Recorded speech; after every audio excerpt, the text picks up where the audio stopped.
Okay, so this is the report. Okay, what's the difference between report service learning ni dengan report-report lain? Okay, kalau you notice kan, kalau report lain kita pun adalah introduction bla bla bla settle. Okay, that is the report kan.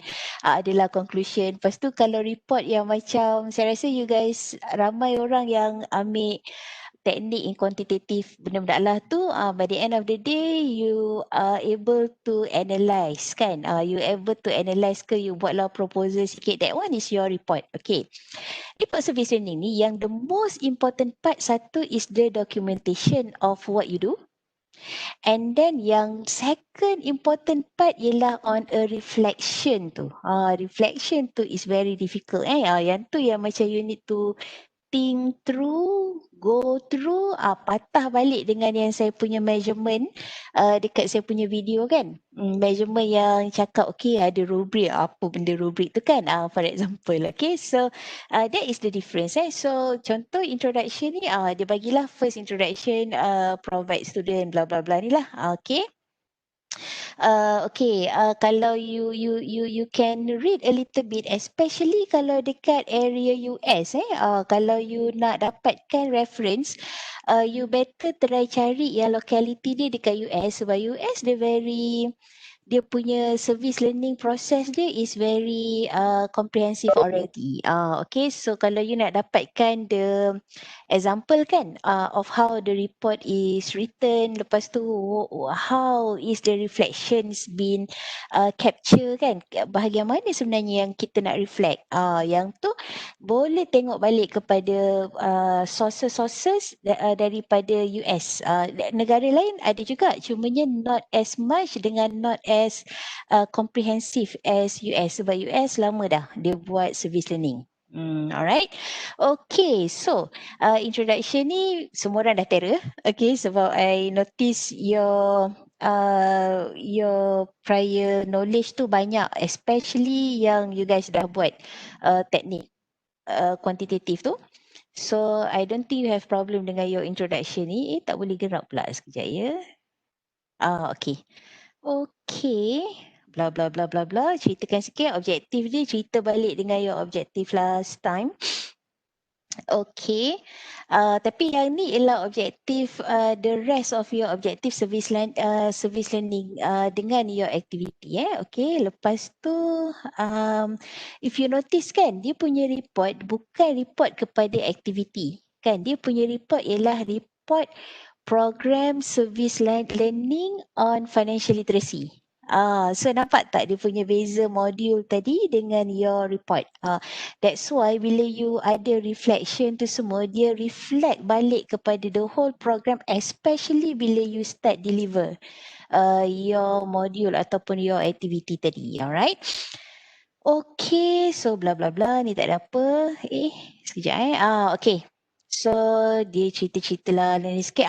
Okay, yang ni yang saya nak highlight banyak reflection. Okay, so reflection dekat sini you boleh pecahkan kepada dua kategori. Satu, you tengok reflection daripada perspektif you personally, how you feel, okay, apa yang develop you yourself as a student, as a kebanyakan you guys daripada final year student lah kan, in a way contohnya. Bila before you buat service learning, contoh tapi not necessarily true kan. Okay, mungkin ada yang the other way around, it's up to you, doesn't matter. Okay, so ada orang sebelum dia buat personal, sebelum dia buat service learning kan, dia go through life as a student in a higher learning institution, is just as if nothing matters. For example, ada okay. Ada orang yang macam okay, dia punya rutin ialah bangun tidur, buka mata, kemas-kemas, pergi kelas, dengar lecture, buat assignment, balik kelas, tidur, dah. And then the next day the same thing happen again. Okay, so and then ada bila you katakanlah kan, ini secara idealistik bila you buat service learning, okay, and then you start to notice, oh actually my knowledge, I thought my knowledge is just on a surface. Kan, I thought my life is just a routine life, rat race kan, macam oh okay I accumulate knowledge, that's it. Tapi sebenarnya once I go into a community, I deliver knowledge, I notice that from my knowledge yang I thought my knowledge tu sebenarnya tak berapa banyak, actually banyak. And actually it can help develop orang punya understanding on certain particular matters yang akan improve orang punya knowledge, ataupun akan improve orang punya likelihood on the way they make better decision in their finance, for example. Okay, benda Allah tu is different tau. Okay, benda Allah tu is different. And then bila once you get that understanding kan, now you see yourself in a different light. You don't go through life bangun tidur, gosok gigi, pergi and then balik. No, because now you have the purpose. Okay, now you know you are very now you know that you are part of the community, you are part of the way moving forward dekat community kita. So you don't kita panggil, you don't see yourself as just an idle individual. Dia lain you now see yourself as an active individual. You imagine if let's say we are able to develop an active individual, a very productive individual, for example, untuk semua orang dekat satu Malaysia ni 32 juta ni, what happen? Kita tak akan ada isu-isu macam what we heard right now. Kan? Okay, it's completely different story altogether. Okay, so maybe that is your reflection after you undergo this service learning. Okay, tapi mungkin ada yang macam, service learning ni is just like a waste of time. That is another way. Okay, sebab everyone is different. Okay, but we want to see the reflection on that side. So you work together as a team. You try to highlight sebenarnya what is it that you get. What changed you? Will this program change you into a better person? Into a better productive community and as an individual, or what, or are you, kita panggil, waste your time and reduce your knowledge on the content matter, or what is the meaning of knowledge to itself? Okay, so benda Allah tu all, that is why it means by reflection. You reflect, you keep on reflecting. Okay, yang tu is another focus. You can focus on yourself, on your group, the development of yourself, bahagian reflection. Another bahagian reflection pula is you see the improvement of understanding and on awareness of the person under your care. Person under your care tu in the sense of your selected participant ni. You can see macam earlier, yang tu yang macam mana you nak sense tu, you kena ada sikit ways of doing it, macam make sure you tahu dia punya change of behaviour before and after kan. Yang tu yang saya kata measurement, yang saya keep on highlighting measurement dekat bahagian discover dekat video kedua kita punya the how tu. Okay, so measurement tu you should actually try to capture before diorang enter your program. Okay, knowledge diorang yang sedia ada tu apa? Contoh paling senang Okay, contoh paling senang, not limited tu. Saya ni ada sikit bahagian suspend nak bagi contoh ni sebab saya notice kalau saya bagi contoh kan, nanti contoh tu je yang saya sentiasa dapat. Okay, tapi again that's why saya kata this one you always have to remember, my example is not limited to this only. Okay, I just give example for you to start with your brainstorming activity nanti okay. So contoh katakan you dah select your target audience. Lepas tu daripada your target audience ni, earlier before your program, you ask them, okay, pernah dengar tak Bursa Malaysia? Okay. And katakanlah ini ialah contoh aktiviti tadi, aktiviti yang student tadi tu buat. And then your first question, contoh bagilah 5 question. Pernah dengar tak Bursa Malaysia? Lepas tu question kedua, Excel buat apa? Buat apa dekat Excel? Are you use what you normally use Excel for? Kan benda lah tu. And then katakan yang ketiga, maybe you can ask, sebab you tie balik dengan your objective tadi kan. Apa objektif tadi ya? PTPTN kan? Okay. Yang ketiga, you can ask, by the end of the day, your PTPTN you nak bayar ke you tak nak bayar? Okay. Tapi again, macam saya kata, it is a responsibility for you to pay the PTPTN, ataupun you can ask them macam PTPTN tu the frequency you bayar tu agak-agaknya apa, nanti orang akan adalah orang jawab tak border pun contohnya kan.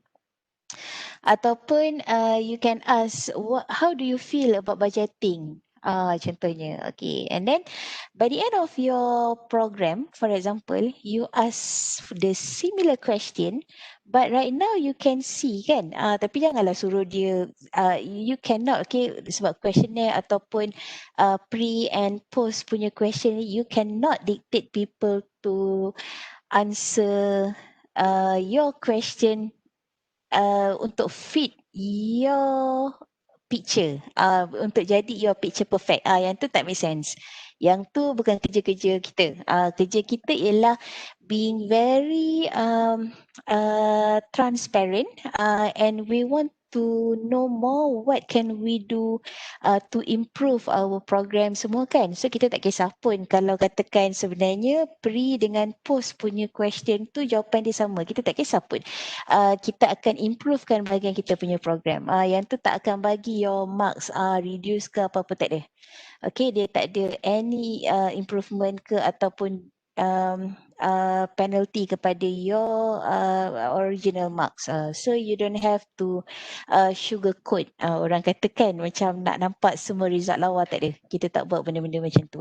So your post question, for example, you buat juga 5 post question tu. Okay. And then bila katakanlah after dia go through and then dia betul-betul rasa macam oh this is a very good program. Yang ni saya being ambitious as usual. Okay, and then bila yang dekat your post tu kan, dia punya yang first element tadi, pentah elemen tapi contohnya yang tadi macam oh now I know how now I know what is Bursa Malaysia. Okay, for example. And then yang the final question tu, what do you think about budgeting kan? Yang earlier tu orang tu pun tanya, oh duit tu rezeki Allah kan, contohnya. Orang pun cakap kita sebagai manusia akan diberi rezeki secara automatik, for example, like that, just in case. I'm not belittling this orang yang ada this kind of apa kita panggil fahaman, but I'm just being objective here. Okay, in case kod-kod lah ada yang terasa macam oh no aku tu okay, I'm just being objective. Alright, so basically bila dia dah go through your knowledge kan, your experience ataupun you already macam tunjukkan oh this is the effect bila you buat compound saving, by berapa tahun you punya investment akan naik tinggi lah. Lepas tu you are able to sustain yourself, for example. Okay. And then bila post this particular question after dia undergo your program tu, dia punya jawapan would be like, oh now I am very clear of my budgeting. I will make sure that my budget is a foolproof punya budget. Okay, I will make sure that after I get my first paycheck, I will have 10% lah. Okay, kita start off 10% of my money I should put in a investment atau saving, okay, for my future. Okay, so you can see the difference between the pre dengan post tu, itu yang kita nak capture. Kalau you dapat lah the capture of this particular measurement kan, then you start to feel like oh that is your reflection about that particular participant that you deal with. You akan nampak macam oh dia punya prior to your program, they don't think that personal finance is an important matter. Tapi after go through your program, they now know that their life, their personal finance is in their hand, not other people, not their parents or not whoever that would like to control their life. Tak, sebab whatever it is, your life is an individual. and you have the power to control all the expenses kalau it comes to you. Kan, so macam mana orang akan dapat nampak yang, oh actually kalau I plan a little bit early, I don't lead life macam masuk dekat river and then follow the current, then I will be able to address my own mistakes or my own, for example, sakit ke apa-apa, more successfully. I'm not going to be put into a vulnerable position in the future macam tu. So kalau you dapat lah capture benda Allah tu, your reflection is a very beneficial, not for me bukannya for me to give you better marks kalau your reflection tu nampak the heightened awareness tu tinggi, no, but for you as a person who conduct the program, I think your reflection tu akan goes back to you as a satisfaction punya entity. You feel more satisfied with what you do, and then I think you start to notice that this is what I said about empower. You will feel empowered after you get that. Kalau you dapat lah idealistiknya, kalau you dapat lah this kind of progress kan, that one I think you can balik rumah macam senyum, tidur pun senyum sekejap. Assuming that you are also going to do the similar ways lah. Okay, so tu contoh reflection kita. Okay, so macam orang ni kan, dia bagi reflection team A ni okay, dia bagi brainstorming dengan meeting, dia cerita-cerita lah, tapi you don't have to go in detail lah okay, nanti kan 50 page pula untuk your report kan, tak make sense. Okay, so adalah gambar-gambar sikit just to ease the eye kan, macam sedap, best. Okay, ni some of the reflection at dia punya brainstorming activity, and then this is during the program. Okay, during the program ni dia buat in a structured way lah. Okay, so dia ada 2 jam kat sini. So cerita. So ini gambar-gambar during the program.